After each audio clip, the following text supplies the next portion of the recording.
Fala, gente, tudo bem? Boa tarde. Para quem não sabe quem eu sou, me chamo Thales Miranda de França, sou filho de Aldaci e esse é o primeiro vídeo aqui que a gente vai estar fazendo no canal dele, contando um pouco sobre a história da cantoria. Então, ao longo dessa série aí que vocês vão ver, vocês vão aprender um pouco sobre como tudo se construiu desde lá do início até chegar no que é hoje, no mercado que a gente tem hoje, dessa cultura tão linda aí, né? Então vamos lá, pai. Até onde você pode contribuir aí e contar essa história? Bom, a cantoria, né, já é sabido isso através de pesquisadores sérios, né, como o próprio Câmara Cascudo, por exemplo, um nome do Brasil. E os estudos que a gente vai fazendo, os escritores que a gente vai lendo, né, então comprovam, não tem mais dúvida, que a cantoria surge lá na Serra do Teixeira, certo? Um pouco bem próximo à cidade de Patos, na Paraíba, no caso na época a Vila de Patos, né? E a Teixeira é uma serra, que hoje é cidade do Teixeira, então a cantoria surgiu por lá no início do século XIX, diria por volta de 1830, 1840, né, com Agostinho da Costa, que era pai de Nicandro e de Ungolino. Então, Agostinho da Costa fica aí conhecido como o pai da poesia popular nordestina. Então, seus filhos, Nicandro e Ungolino do Sabugi, né, foram exatamente assim, os precursores. Depois surgem outros cantadores na segunda geração da cantoria, mas naquele tempo o próprio Manuel Cabaceira, depois vem Inácio da Catingueira, que tem uma história relevante na cantoria, que faz até um desafio com Romano da Mãe d'Água, chamado Romano da Lagoa, né? Na Vila de Patos, que foi uma semana de cantoria para ver quem cantava melhores dois, quem fazia melhores versos e tal. Isso no crivo de uma comissão julgadora, conforme a história da cantoria. Mas um foi vencido pelo cansaço e não pelo talento poético. Então houve um empate nessa história.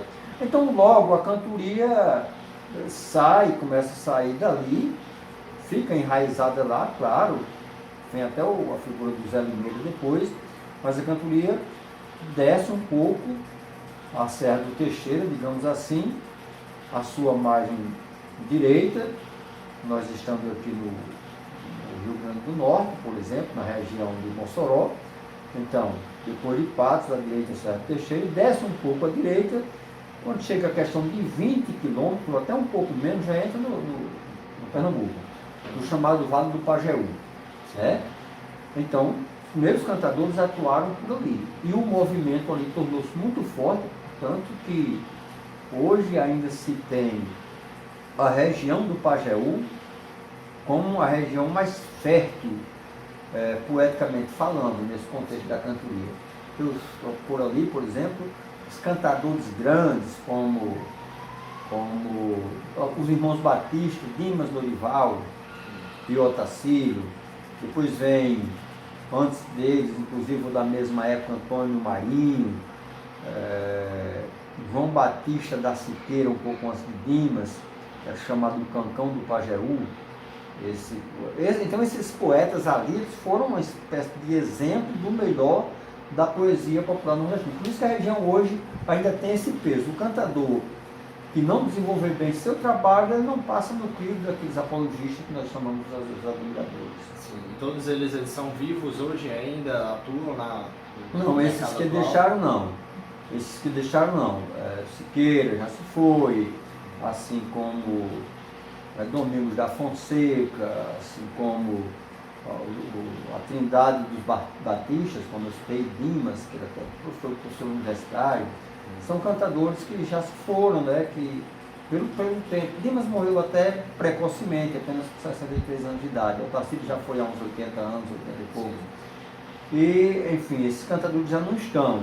Agora, os cantadores que vêm surgindo depois deles, têm essa compreensão, acredito que eu tenho, e muitos deles começaram a atuar também por aquela região e se radicaram na região. O caso de Sebastião Dias, o contador atual, que hoje é prefeito também da cidade de Itabira, lá no Pernambuco, e com João Paraibano. João também morreu precocemente por vítima de um acidente automobilístico na região. Esses cantadores eram, para mim, uma das melhores duplas de todos os tempos da cantoria. E aí vem Dezéu, que é irmão de João Paraibano, Dezéu Pereira. Enfim, é uma região que pode não ter muitos cantadores atuando, mas a cantoria é muito presente. O trabalho escrito é muito presente, até porque o cordel ele vem junto da cantoria, certo? O cordel é a parte escrita. Por que é poesia popular nordestina? Eu vou acrescentar isso. A compreensão que se tem é que surgiram dois grupos. Os grupos dos cantadores, formação de Ataí Menezes, e o grupo dos cordelistas. O cordelista é aquele que faz o seu trabalho, que escreve, compõe com a técnica que a gente utiliza, a técnica que nós utilizamos na cantoria. A rima, a métrica e a oração. Então essa estética tem que haver. Sim. Qual a grande diferença?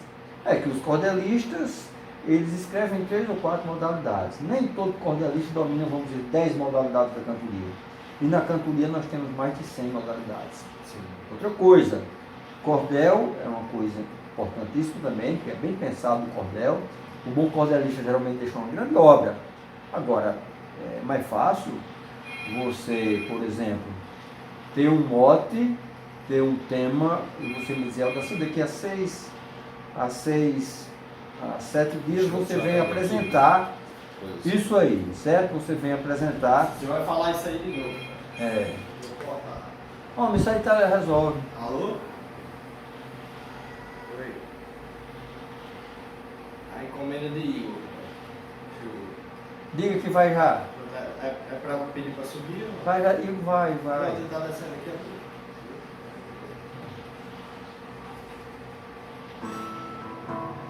Pronto, fale essa parte do cordel de novo para eu cortar.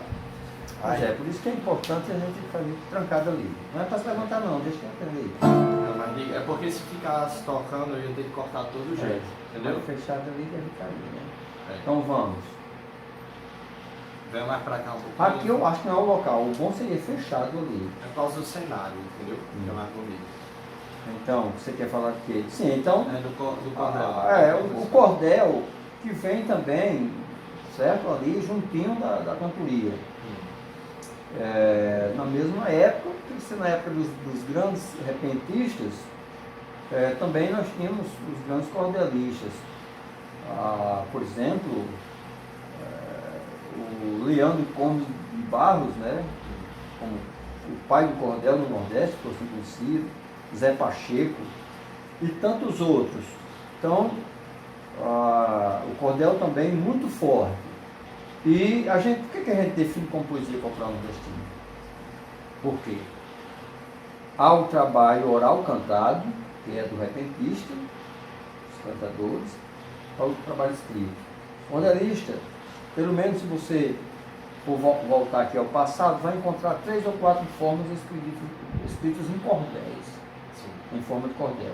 Na cantoria nós temos umas 100 modalidades, entendeu? Os cordelistas são muito importantes também, porque o bom cordelista deixa uma obra escrita. No Brasil hoje nós temos grandes cordelistas. Mas os repentistas deixaram suas estrofes. Se você voltar ao tempo e pedir uma estrofe de Pinto Monteiro, por exemplo, de Dimas Batista, de Otacílio, eles deixaram essas estrofes na mente das pessoas. Ou seja, o admirador, que a gente chama de apologista, ia assisti-los, né? E memorizava aquelas estrofes melhores. Imagine, numa cantoria que demorava de 4 a 5 horas, quantas estrofes boas você não fazia, né? E o cara salvava 1, 2, 3 na sua mente, o outro salvava 2, 3, e depois passava isso para os admiradores e isso ia tomando uma dimensão, se dimensionando. Até que vem a questão da modernidade, a facilidade de editar e etc. Né? Então, é chamado, definido poesia popular nordestina exatamente porque se divide em dois grupos. Os grupos dos cordelistas, o grupo dos cordelistas, são muitos, e também o grupo dos repentistas. Existem pesquisas que dizem hoje que no Nordeste brasileiro nós temos, ou no Brasil, né, nós temos mais acentuada a coisa no Nordeste, mas nós temos cerca de 8 mil repentistas. Né? Então, você vai ter aí 60, por aí que se destacam mais, isso é normal nas profissões. É aqueles que fizeram com que também. Né? Então é isso, a poesia popular nordestina, ela vem desses caminhos. E se a gente volta também ao passado da casa de farinha, ao passado do engenho, da agricultura muito mais fortalecida, esse momento também proporcionou uma melhor condição de vida às pessoas até certo ponto, né? Até certo ponto. Mas na época, por exemplo, todo agricultor, dono de um pedaço de terra ali e tal, produzia, plantava, e tinha, num aniversário de uma filha, numa festa de casamento, numa desbulha de feijão, certo? Contratava cantadores para fazer cantoria. Então os artistas principais do campo, na época, eram os cantadores e os bons sanfoneiros. Né? E todos dois vêm resistindo ao tempo, porque a modernidade a gente já sabe, né? A linguagem outra, hoje é uma. A linguagem da época era outra. Até hoje se discute realmente o forró, fugindo um pouco da legitimidade e tal. Mas ainda é perceptível as raízes do... É perceptível as raízes. Os sanfoneiros que se prezam, não tem como eles não recorrerem a Luiz Gonzaga, a Zé Gonzaga, a Dominguinhos, a esses que se foram, né? Aí nós temos hoje, por exemplo, o Flávio José, Tom Oliveira e demais. A cantoria tem, mas o forró eu entendo que sofreu um pouco de invasão às suas características. Explicar isso é outro fato. Mas sofreu porque ele começa a ser descaracterizado, quando o seu ritmo fica tão um pouco definido. Mas aí muita gente também lançou mão do forró pela sobrevivência, né, pela questão viu alguma coisa que agradaria aquela remessa do povo que é da geração mais nova e utilizou desses recursos. É uma questão a se debater com mais profundidade. Eu não quero entrar nem no mérito agora. A gente prima sempre pela música, no seu geral, de melhor qualidade, né? Que seja atual, que seja música passada, se precisar recorrer a ela. Bom que não precisássemos, que nós tivéssemos pessoas que tivessem substituído. Eu não vejo essa substituição. Houve uma mudança muito grande que foge. É mesmo que eu vou substituir o cordel por uma carta escrita, por um bilhete escrito à mão. Isso não pode acontecer. Mas a cantoria, ela tem resistido muito mais nas suas características. Isso que eu gosto mais de cantoria, por quê? Porque ela resistiu mais. Os cantadores começaram a cantar. A gente sabe que começaram a cantar em quadras, que é a estrofe de 4 versos, que nós chamamos de trova, né? Que uma trova significa 4 versos, e os cantadores cantavam a sós, às vezes, sozinho, e o ambiente cantava. Depois, atribuído a um poeta chamado,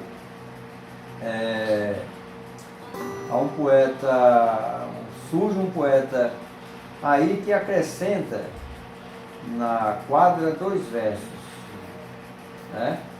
E aí passa a ser definido de sextilha. Então, sextilha por quê? Estrofe de 6 versos.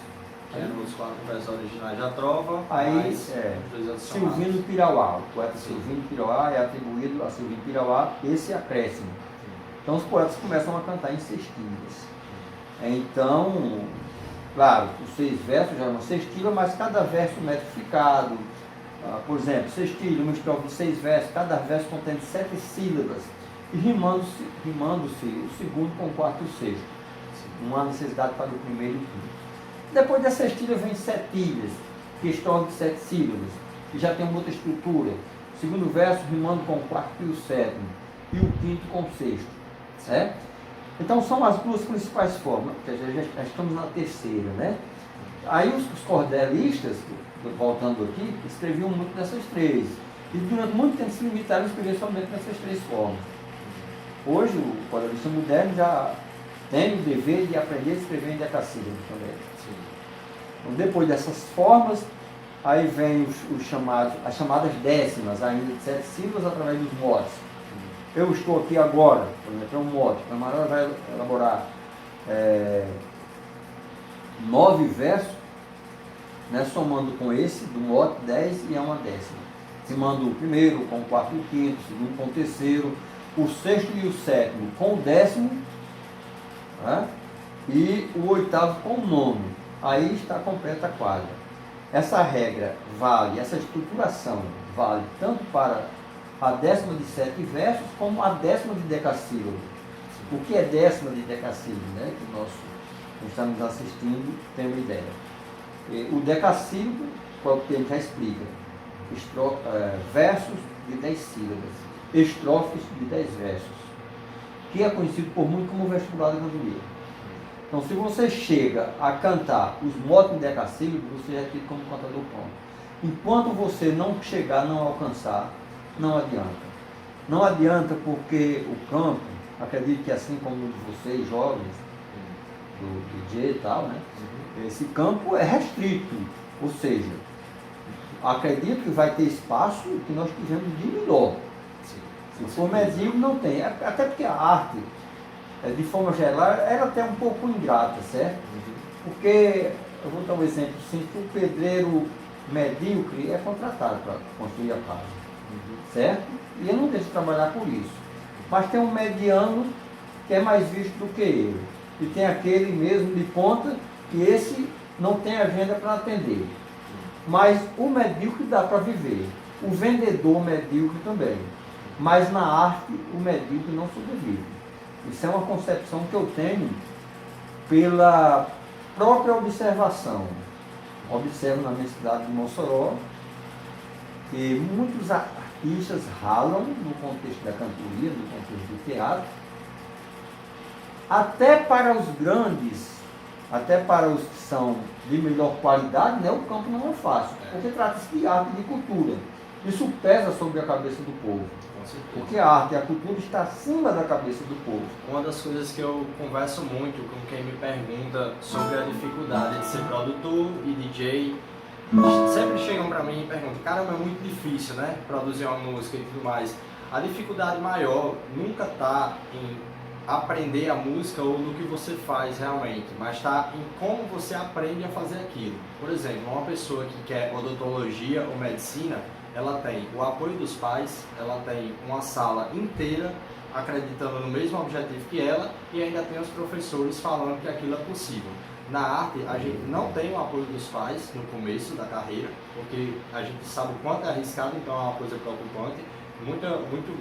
Acho que todo pai vai preferir a segurança do filho do que ele acreditar no sonho e se arriscar.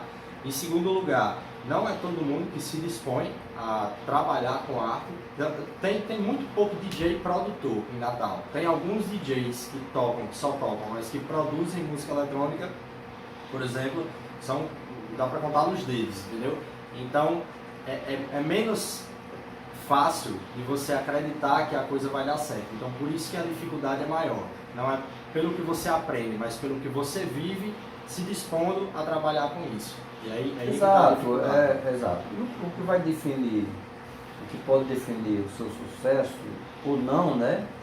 É como você também se comporta como artista. Com certeza. Comporta, primeiro, primando sempre para o melhor, tentando sempre fazer o melhor. Porque a guerra é pesada, certo? Na concorrência e tal, sabe? Muito embora acredito que deve acontecer aquela união entre a classe artística, por exemplo, o pessoal do teatro, da arte cênica, né? Mas existe a concorrência também. Você se une em nome da arte, mas depois você vai concorrer dentro da própria do próprio estilo. Isso na cantoria também acontece. E você coloca uma coisa, que também ninguém tem certeza. Eu tenho talento, eu tenho capacidade, mas será que vai dar certo para mim? Também fica essa dúvida, porque nós temos exemplos de grandes poetas, de grandes artistas que não decolaram. Nós temos exemplos também de talentos, mas que não são tão bons e que para eles deu certo. Houve uma estratégia, houve alguma coisa, a coisa caiu num certo momento, no momento certo, digamos assim, e deu certo. Eu tive essa mesma dificuldade, né? Você coloca uma coisa que eu tive a mesma dificuldade. Se você perguntar como atividade humana, do que é que você mais gosta, eu vou lhe dizer que é de cantar. Não é nem tanto de escrever, mas gosto muito de escrever também. Mas em primeiro lugar, cantar. Segundo lugar, em sala de aula, quando a gente consegue dar aula. Certo? Eu acho muito bom você comunicar o conhecimento. Essa parte me agrada muito. Essa parte. E outras não quero relatar. Até porque eu estou prestes a uma aposentadoria como professor. Então, no meu caso, né, caso novo, caso assim, começa a trabalhar, começa a nascer menino, quando começa a nascer filhos, aí você já não pode ficar esperando o sucesso da profissão. Certo? Você tem que ter a feira. Tem que ter, não pode. Mas o que foi que eu resolvi? Aí eu fiquei na dúvida, doido para cantar, porque se fosse realmente para me tornar só profissional da viola, gosto muito de Mossoró, me dá um certo nome, sou uma referência muito dessa parte lá, mas ainda tem regiões que são melhores. Eu estaria no Pernambuco, eu sou apaixonado por Pernambuco, e sei que a cultura lá, em todos os aspectos, é mais efervescente. E lá eu estaria naquela zona da mata, naquela região, com os cantadores de lá. Se você quiser fazer hoje um festival de repentistas, agora em Natal, olha, apareceu aqui o governo, dificilmente eles vão fazer isso, para a gente fazer 3 dias um festival aqui, tá recebendo uma comitiva, não sei de que e tal, vamos escutar. Então a gente vai buscar a maioria dos cantadores que estão em Pernambuco. Tanto você encontrar 5 duplas, agora vai encontrar mais um outro, em Limoeiro do Norte, e um outro, sabe, assim sai. Mas lá estão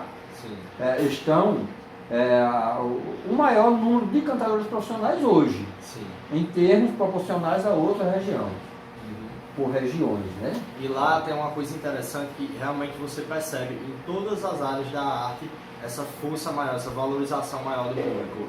Na minha visão, pelo menos, eu acho que na parte de música eletrônica, Natal tem uma frequência muito maior de festas do que lá, mas você ainda percebe uma valorização maior nos estilos de festas que acontecem por lá, do jeito que o público se entrega também e do jeito que os próprios artistas trabalham por lá também, entende? Então, assim, é muito da formação cultural da cidade isso. Às vezes não é nem de qual área da arte você está trabalhando, mas a cidade tem uma educação mais voltada para a cultura. Isso é uma das coisas que eu gostaria de trabalhar aqui em Natal também. Por isso que eu acho que a gente precisa jogar uns projetos um pouco além das casas de festas e levar isso para o público. Precisa. Então, só voltando aqui, que isso serve para você, não só para você como filho, mas para todos os jovens. Né? Porque eu tenho uma história a contar. Qual foi, eu vou dizer o que fiz. E acho que diante das circunstâncias que já falei aqui, eu acho que agi com prudência. Eu gosto mais é de cantar. Bom, mas eu preciso ser professor, preciso ser técnico da universidade. Porque preciso do salário para sobreviver, para ter uma vida digna, para ter aquelas coisas básicas que a gente precisa. E a viola não vai me dar isso agora, pode dar com o tempo. Então, o que é que ocorre? Eu consegui, talvez, sofrer mais do que os cantadores, porque eu tentei conciliar. Sim. Eu tentei conciliar. Hoje eu me sinto num amadurecimento para dizer a um jovem se ele deve ou não seguir na arte. Pelo menos eu não me sinto assim, a autoridade para dizer que ele não segue, certo? Agora eu me sinto com experiência para mostrar a ele os caminhos, o que pode acontecer. Sim. Então, o que é que acontece? O que é que acontece comigo? Vou conciliar. É mais pesado? Porque quando você vai para as cantorias, quando você vai estar com seus colegas, certo? Porque tem uma vantagem aí também para o cantador, quem tem uma linguagem mais política, a gente consegue isso na academia. Mas quando você vai para o mercado, já competindo com um colega, você incomoda. Esse cara já é professor, o que ele quer aqui? Com certeza. Que eu não vejo nenhum problema de você ser engenheiro, de você ser médico, de você ser vereador, seja o que for, e de você ser artista, ser cantador de viola, ser repentista, você ser do teatro, DJ, o que você quiser. Desde que você tenha tempo e competência para dar conta. Com certeza. Nunca é bom você ter só uma habilidade numa coisa, porque se aquela não dá certo, você vai ficar sem, certo? Mas assim, então eu tenho essa experiência a passar hoje. Que o fato também da academia, que é onde a gente talvez sofra grande discriminação, certo? Eu não quero aqui ser antiético, para não citar instituições, mas a gente sofre preconceito por quê? Porque a maioria das pessoas que estão ali, que estão com outra visão. Eu estou na universidade, mas eu quero daqui a 3 anos uma gratificação. Eu quero ser pró-reitor, quero, tá? Então, se você chegar a falar em arte lá para esse pessoal, não vá. Porque os próprios departamentos culturais dessas universidades, dessas instituições, eles são vistos como último lugar, como uma última necessidade. Você tem uma necessidade, um recurso para um projeto de pesquisa no campo, a universidade entra no campo. Mas dificilmente você vai encontrar para mostrar teatro. Quando isso entra, já é dentro daquele projeto. Já é como sub. Já é como sub. Então, eu passei a vida, e ainda tenho um tempo, combatendo isso. Porque eu não acredito numa sociedade civilizada sem cultura. Eu não acredito numa saúde sem a música. Em qualquer estilo, no estilo que você optar. Então, você não pode excluir essas coisas. Sim. Mas a visão que já foi muito mais retrógrada, conservadora, é muito mais discriminar. Ih, rapaz, eu lembro, Thales, que quando eu passei no vestibular, que era que minha família queria, mas eu tive em Patu, aí tinha um beco lá chamado Beco da Facada, sabe? Não sei por que esse Beco da Facada, mas nesse Beco da Facada, tinha um bar, que era de Raimundo Cardoso, que era um poeta. Sim. Gente muito boa. E ele era mais promovente, até cantava com os colegas. E aí, nas feiras, os cantadores iam para lá. E eu peguei na viola, ainda sem muita prática, cantando lá, com a cabeça raspada. Tinha aqueles cantadores da cabeça pelada. Esse cara, entendeu? Aí, quando as pessoas ouviram e disseram, eu morava em Mossoró, mas ia para o sítio onde eu tinha nascido, né? Minha família estava, eu morava na casa estudante, mas eu da minha família. Quando eu chego lá no sítio, estava um comentário de uma pessoa. Veja, você está estudando em Mossoró para quê? Para ser cantador de viola, estava lá no Beco da Facada, entendeu? Então, eu nunca abri mão disso, porque isso tem me feito muito bem. Talvez se eu não fosse hoje, o que eu tivesse feito, eu fosse um professor um pouco frustrado, eu fosse um técnico de nível superior de uma universidade um tanto frustrado, mas eu não sou porque eu estou conseguindo fazer aquilo que eu trouxe para mim. Tem um festival de repentista em Pernambuco, vai. Eu chegar a convencer meu departamento que olha, eu vou assistir, porque também como eu tenho essa identificação com a arte, sempre trabalhei nesses espaços, eu trabalho no Conservatório de Música, sempre foi o Centro Cultural, e depois passa a ser DECA, Departamento de Educação Cultura e Artes. Sim. Então eu justificava para o meu chefe imediato, rapaz, eu vou pesquisar sobre o Campo de Rei, tem que trazer essa história para cá. E a universidade tem essa obrigação e eu convencia. Então eu ia para esses festivais, realmente trazia informação. Mas quando você chegar a uns mais duros, mais obductos, como o colega dizia assim, que são os tapados, né? Aqueles que estão ali só por aquele tecnicismo maluco, certamente não, vai não, se for levar falta. Mas foram poucos que não me respeitaram nesse sentido. Que não respeitaram pela cultura deles, que eu até lamento, mas foram poucos. Já até se aposentaram para o bem do Estado. Então, tem que se fazer com cautela, tem que estudar as proporções das coisas. Também, você não pode passar a vida toda, vai ter um tempo que o artista vai descobrir, não, essa aqui de jeito nenhum vai dar mais. Né? Por isso que é bom começar novo, para também quando olhar para trás não tem mais recuperação. E saber se adaptar de acordo com o que o Se tempo adaptar. vai mudando, né? Então você não vai. Bom, você não dá certo para palco, hipoteticamente. Alguém não dá certo lá para o palco, vai dar certo na produção. Tem espaço para a produção musical? Tem. Onde é que tem? Vai buscar. Sim. Tá? Eu gosto muito de um. Eu não sei o nome desse camarada que eles não mudam o sutiã, quem quiser coloca o seio. Então você vai buscar. Se acha que tem, vá buscar. Eu não deixei ninguém me interromper. Certo? Deixe de cantar. Eu não, porque eu sabia que não era. Isso, o dom, sabe, é uma coisa como se fosse um vírus, certo? Que ele não é por fase. Ele é constante. Agora, em determinada fase, ele vem mais acentuado. Por exemplo, tem dia que eu não tenho nem interesse de escrever, mas tem dias que eu faço um soneto, até dois já aconteceu isso. Tem dias que eu não quero olhar para a viola, mas tem dias que eu quero mais cantar. Mas como profissional, se eu tenho um programa de rádio, eu tenho que ir todos os dias. Vai ter dia que eu gosto mais de fazer isso aí. Então, e você tem uma necessidade de fazer isso. Isso é constatado até na psicologia. Por isso então você vai ficar ali. Não, eu estou numa profissão, mas você está numa profissão que você não gosta, que não está fazendo uma outra, sabe? É também uma perda de tempo. Então tudo isso tem que ser analisado com muita maturidade. Equilibrado. Né? E tendo em vista o seguinte, o campo da arte, repito, ele é ingrato, porque ele seleciona demais.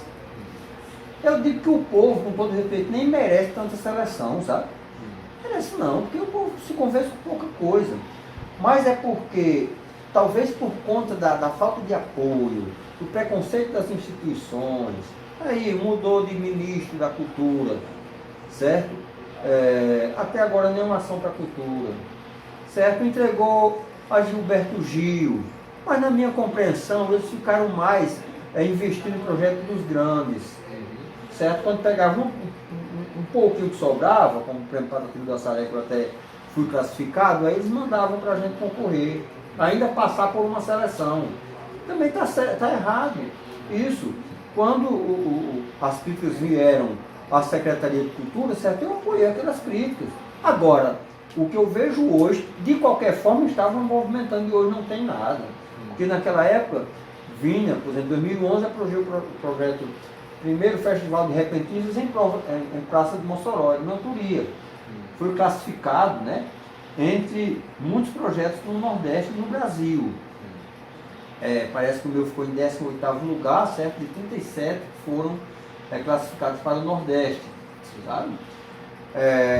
E a gente teve aquele valor, até a gente fez orçamento, né, de um valor, veio metade, aí a gente também cortou, quer dizer, a gente deixou, foi anunciado um festival de 2 noites, e a gente fez só numa noite, por último, né, foi ter que justificar, quer dizer, isso é muito ruim, isso não é um apoio concreto. Então, era um dado de esmola, aqueles que podem ser grandes como talentos,